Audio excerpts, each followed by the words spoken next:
Fala, galera, bom dia. É, Hoje aqui para mais uma aula, eu vim falar aqui hoje sobre a teoria de Down e a teoria das ondas de Elliott. Tá? São duas teorias aí muito difundidas na análise técnica. Elas não são teorias que são propriamente utilizadas para fazer entradas em operações. Vocês vão ver também muitas divergências sobre pessoas que gostam da teoria e que não gostam da teoria. Isso é comum em tudo dentro da análise técnica.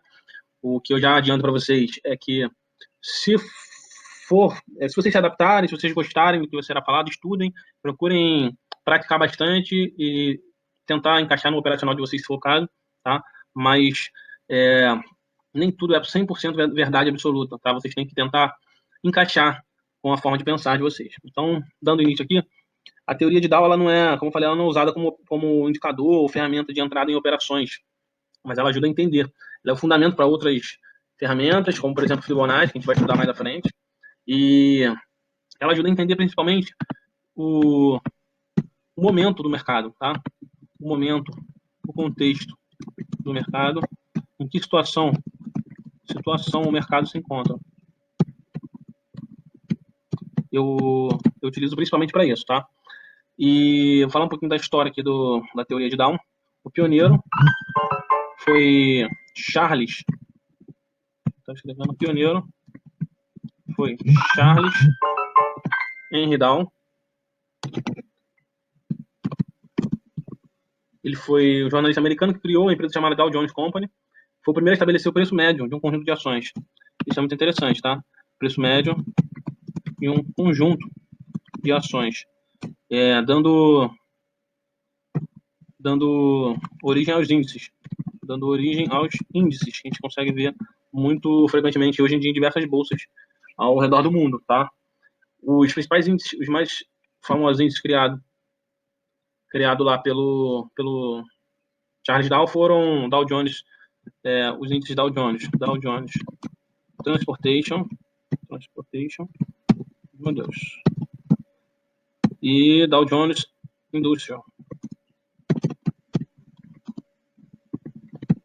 Foram os índices que foram criados lá por Dow. Eles continham a média de preços de 20 empresas ferroviárias e 12 empresas de outros tipos de negócio. Ao longo do tempo foi crescendo. O objetivo era medir a pressão das tendências, identificando como se encontrava a economia americana, porque era baseado na saúde dessas empresas que a gente conseguia ter uma noção de como se comportava a economia do país. Certo? A partir daí ele começou a criar algumas observações. E depois ele acabou falecendo, e uma pessoa chamada William Hamilton, ele deu sequência na criação da teoria de Dow, criando inclusive os princípios que norteiam essa teoria.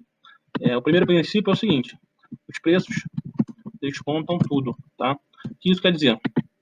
Se, por exemplo, ocorre uma catástrofe, um vazamento num poço de petróleo,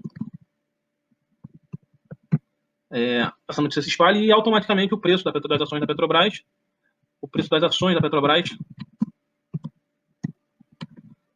eles caem. Esse ajuste ele é feito quase que automaticamente. Por isso que esse princípio ele é tão importante, tá? Outro princípio aqui que é citado é o princípio das três tendências. O Dow ele observou que o mercado ele se movimenta em tendências. Tendência de alta, tendência de baixa e tendência lateral. Isso é uma forma de enxergar, tá? E a outra situação é o tamanho dessas tendências. Tá? A gente consegue observar a tendência primária, a tendência secundária e a tendência terciária. Essas três tendências, cada uma tem um período específico de duração. Essa primeira, ela pode durar de 1 a mais anos.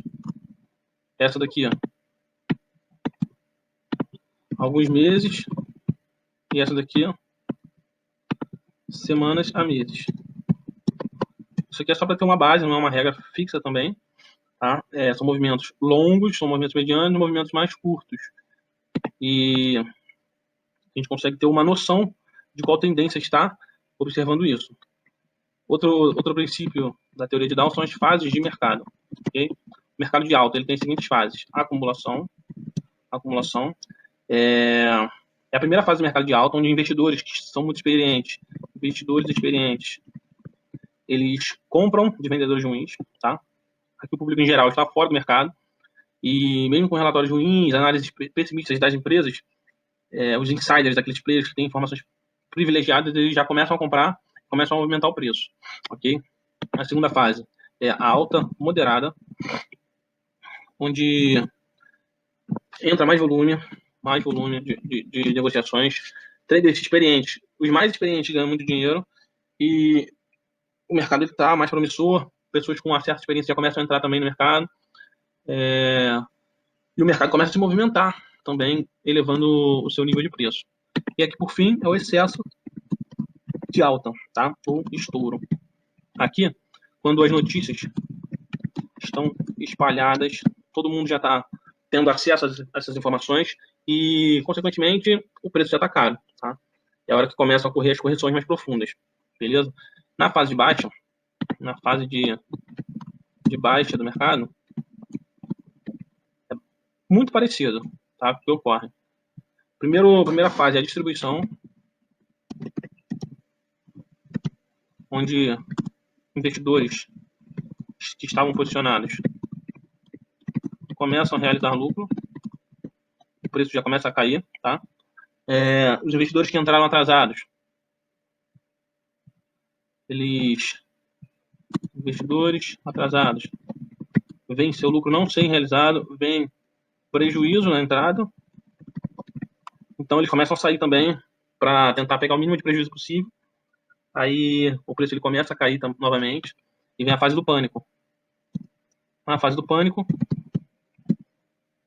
interesse comprador praticamente não existe. E o preço ele despenca. A baixa moderada, muita gente já se desfez das suas posições. Há pouco volume aqui nessa região. E os players eles começam a se movimentar para poder voltar a comprar. Vou tentar mostrar aqui no nosso gráfico aqui, ó. No Ibov, a gente tem o Ibov aqui. Imagina que o preço está aqui embaixo, certo? Deixa aqui. O preço está aqui embaixo e os players estão se posicionando. Começa a subir. Aqui nessa parte já tem gente querendo sair, tanto que ele dá uma corrigida, certo? Aqui já ocorre uma correção. Muita gente já saiu da posição. Aqui novamente, ó, muita gente saindo da posição. E aqui é quando realmente o preço fica muito caro. Aí as pessoas têm acesso às informações nessa região, informações deliberadas nessa região, e compram novamente. Só que aqui muitos desses players que já haviam posicionado aqui, eles vão começar a vender. Quando eles vendem, o preço ele tende a cair. Então ele cai, tá? E esse pessoal que comprou aqui atrasado, ele também vai sair porque está tomando prejuízo e o preço volta a cair novamente, tá bom? Então é mais ou menos assim que funciona as fases de mercado, ok? Falando aqui de outro princípio que a teoria de Dow ela nos apresenta, é o princípio da confirmação.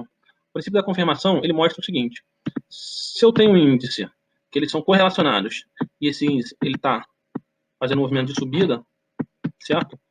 O outro índice que tem relação com ele, teoricamente, tem que estar fazendo um movimento de subida, por mais que não seja exatamente igual, tá bom? Mas os dois índices eles estão subindo. Também existe a correlação negativa. A correlação negativa nos mostra o seguinte: quando o índice está fazendo movimento de subida, eu tenho outro índice que está fazendo movimento de descida. Um exemplo que é muito famoso é o dólar futuro e o índice, o índice Ibovespa, tá? Quando um está subindo, o outro tende a descer, não é uma regra, certo? Então, esse é um dos princípios. Um outro princípio eu vou mostrar aqui no gráfico para vocês. Esse princípio é o princípio do volume deve acompanhar a tendência. Como vocês podem observar aqui, estamos tendo uma tendência de alta, tá? Tendência de alta clara aqui nessa região. Aqui, ó, tendência de alta. E observa também como o volume está crescente. Então, o volume está acompanhando a tendência. E também muito legal observar aqui, ó, que quando ocorre essa correção, há uma diminuição do volume aqui também, que é um fundamento aí quando a gente fala de volume, beleza? Por fim, eu vou falar de um último princípio aqui, que eu acho esse princípio também muito importante, e é o princípio que diz o seguinte: a tendência ela se mantém em alta até que haja uma reversão, e essa reversão ela seja confirmada. Aqui a tendência de alta, o preço está fazendo topos de fundos ascendentes, aqui um topo, aqui um topo, aqui um topo, sempre um topo maior do que o outro, e fundos ascendentes. Quando eu tenho uma movimentação em que um fundo seja menor do que o outro, eu já tenho um sinal de que está revertendo a tendência. Quando eu tenho uma confirmação, aí sim que eu posso dizer que a tendência ela reverteu. Tá? Esse é um princípio aí da teoria de Down. Agora a gente vai entrar aqui e falar um pouquinho de ondas de Elliott. Teoria das ondas de Elliott.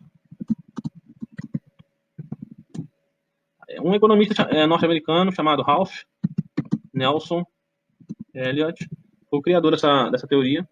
Ele aproveitou muita coisa da teoria de Down e aumentou o entendimento dela, criando os princípios das ondas de Elliott. Ele enxergou que o mercado se desenvolve em ciclos, sendo 3 ondas de impulsão e 2 ondas de correção, certo? Então, a princípio, nós temos o mercado se movimentando aqui assim: 3 ondas de impulsão e 2 ondas de correção. Essas ondas de impulsão, elas têm um determinado nome: onda 1,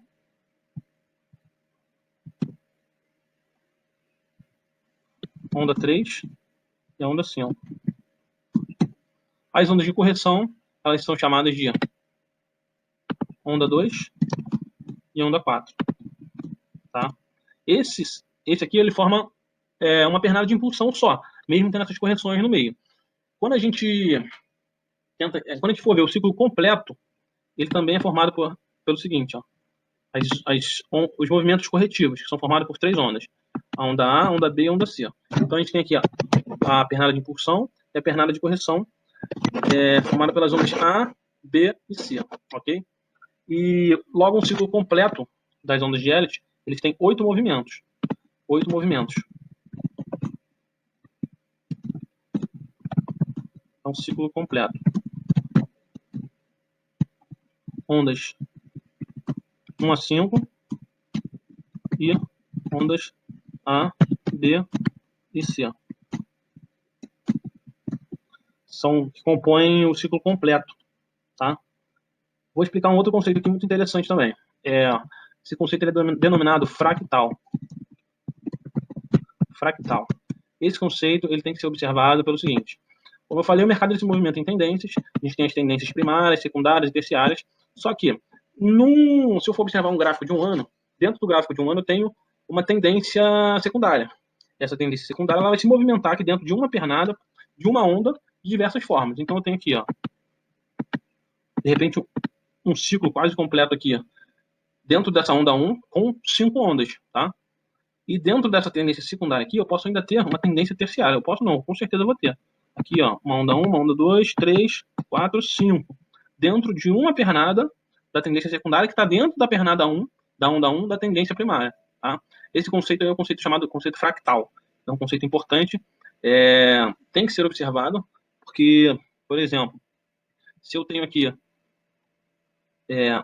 uma onda 1, uma onda 2 aqui, uma onda 3, só que já está começando a onda 2 da tendência primária. Já fez um movimento aqui e fez isso aqui. Eu posso achar que ainda vai ter uma onda 5, só que na verdade já é o início da onda 2 da tendência primária. Então eu não posso entrar nessa operação, porque eu sei que vai voltar a cair o preço. Eu tenho que ter essa noção para não entrar no momento errado de mercado ali, tá bom? Tem denominações para os ciclos também, que eu acho não é tão importante assim: grande ciclo, grande ciclo, superciclo, ciclo primário, são fatores menos importantes. E eu vou falar aqui para finalizar de algumas regrinhas, tá? Essas regras elas sim são importantes das ondas de Elliott. Primeira regra: a terceira onda, ela é geralmente a maior de todas as ondas, ok? Se a gente for olhar no gráfico lá, observar direitinho, ela geralmente é a maior de todas as ondas. A onda 3 não pode, a onda 2 não pode corrigir, a onda 2 não pode corrigir mais do que 100% da onda 1. Então, eu tenho aqui o movimento da onda 1, E a onda 2 ela está se desenvolvendo. Ela está se desenvolvendo. Ela chegou aqui em 50% e não subiu. Chegou aqui em 68,1%, não subiu. 100% passou, então ela se caracteriza ali como sendo onda 2, por causa dessa regra, tá bom?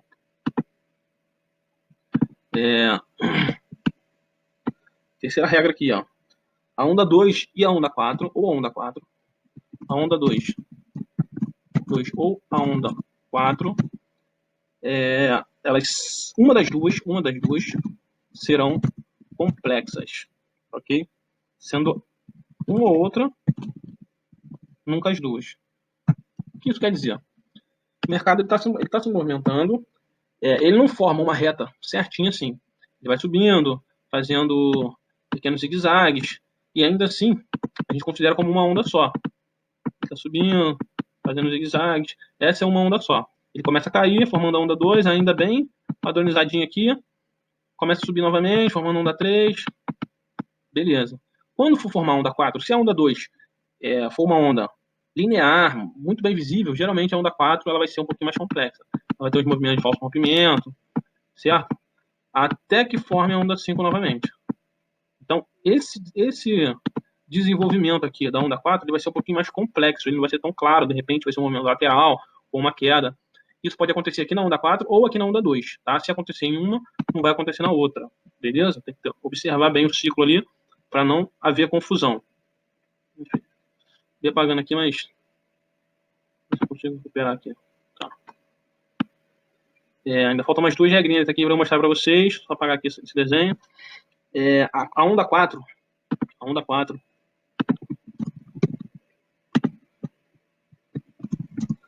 não pode violar o território da onda 1, certo? Exceto em triângulos. Triângulos são figuras gráficas que nós iremos ver mais à frente, não vou entrar em detalhes. Então, se eu tenho aqui a onda 1, a onda 2, a onda 3, a onda 4 ela não pode entrar nessa região da onda 1. Tá? O correto seria que ela chegasse até aqui e subisse novamente.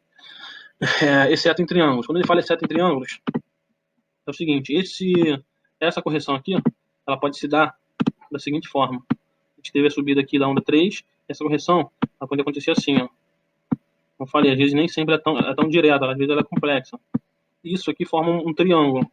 Se ocorrer essa formação aqui, aí sim é aceitável que ela venha e ocupe o território da linha 1, tá bom? Essa situação aqui que essa regra 4 nos mostra. A onda 5, para finalizar, a onda 5 tem geralmente o tamanho da onda 1, mesmo tamanho da onda 1, tá? Essas 5 regrinhas aí são as regras que eu mais observo, que eu acho que tem mais relevância quando eu estou operando, e são regras que são válidas de serem gravadas para vocês utilizarem.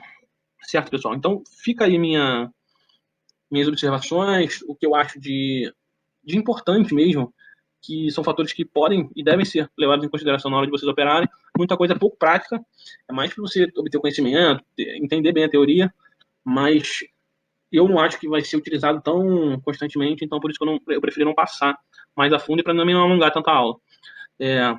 Eu queria agradecer aí quem ficou até o final da aula, quem pôde absorver aí um pouquinho do conhecimento, das informações que eu queria passar. Espero que tenha ajudado. Vou pedir para vocês, se tiverem dúvidas, precisarem de alguma dica, quiserem fazer sugestões, procurem lá no meu Instagram, esse é o Instagram que eu estou sempre interagindo lá com o pessoal. Mandem mensagem, comentem lá as postagens, tá? Vou pedir que vocês curtam o vídeo, compartilhem, comentem aí embaixo, se vocês quiserem saber mais, tiverem interesse. E não esqueçam de dar aquele joinha lá para poder difundir aí, espalhar as informações com a galera interessada. Falou, galera? Uma boa semana aí para todos, bons trades, um grande abraço.